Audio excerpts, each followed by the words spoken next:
Hello साथियों, नमस्कार। स्वागत है आपका राव टेक्निकल क्लास के ऑनलाइन प्लेटफॉर्म पे। साथियों, इलेक्ट्रिशियन कम प्लम्बर को लेके हमारी नवोदय विद्यालय समिति ने एक सर्कुलर जारी किया था, जो अप्रैल 19 2022 को किया गया था। लेकिन साथियों, कुछ रीजनल ऑफिस इसको अपनी साइट के ऊपर 2024 के अंदर अपडेट कर रहे हैं। कई विद्यालय में ये इलेक्ट्रिशियन या ईसीपी के पास में सर्कुलर नहीं पहुंचा है। तो ये सर्कुलर आपके बहुत ही उपयोगी हो सकता है और मेरे हिसाब से ये काफ़ी यूजफुल और हेल्पफुल है। तो ये क्या लिखा हुआ है, देखिए। ये डिप्टी कमिश्नर के द्वारा दिया गया है। तो सब्जेक्ट है utilizing services of electrician cum plumber effectively. ठीक है जी। इसका मतलब है आपके ईसीपी की सेवाओं का प्रभावी ढंग से उपयोग करना। अब ये क्या कहते हैं जी, देखिए। Sir madam, for conducting academic activities in JNV smoothly, availability of basic amenities are prerequisite too. तो ये क्या कह रहा है कि JNV में शैक्षणिक गतिविधियों को सुचारू रूप से चलाने के लिए बुनियादी सुविधाओं की उपलब्धता अनिवार्य है। To ensure timely maintenance of electrical and water facilities in the campus, यानी कि आप उसको सुनिश्चित करें और टाइमली मेंटेनेंस करते रहें, किसका, इलेक्ट्रिसिटी और पानी की सभी सुविधाओं का कैंपस में। Services of electrician cum plumber should be use effectively, मतलब इसका प्रभावी ढंग से उपयोग करना ही इसका मकसद है। अब देखिए, ये आपके जो काम के पॉइंट हैं वो दिए गए हैं।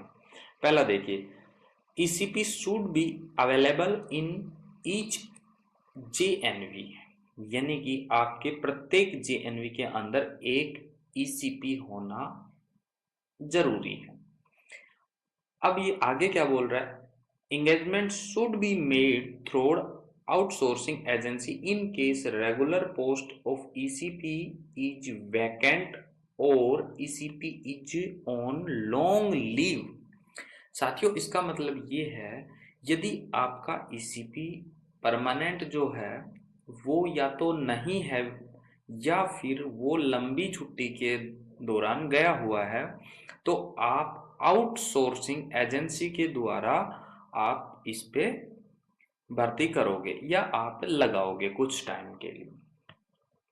2 नंबर पॉइंट क्या है, all the equipment and fitting should be made available to the ECP as per requirement.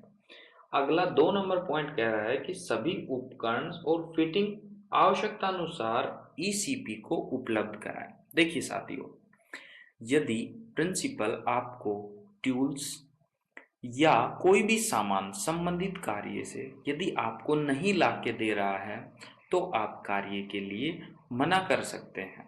ठीक है जी।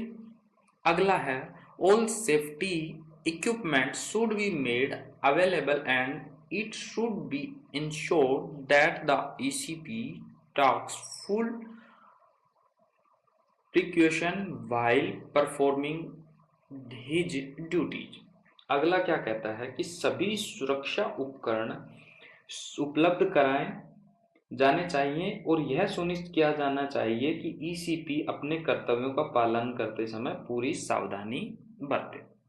देखिए, इसका मतलब ये है कि विद्यालय के द्वारा आपको सभी उपकरण अवेलेबल करवाए जाएंगे और ईसीपी अपनी सभी जो आपकी शारीरिक प्रोटेक्शन वगैरह हैं उनको ध्यान में रखते हुए भी अपना कार्य करें।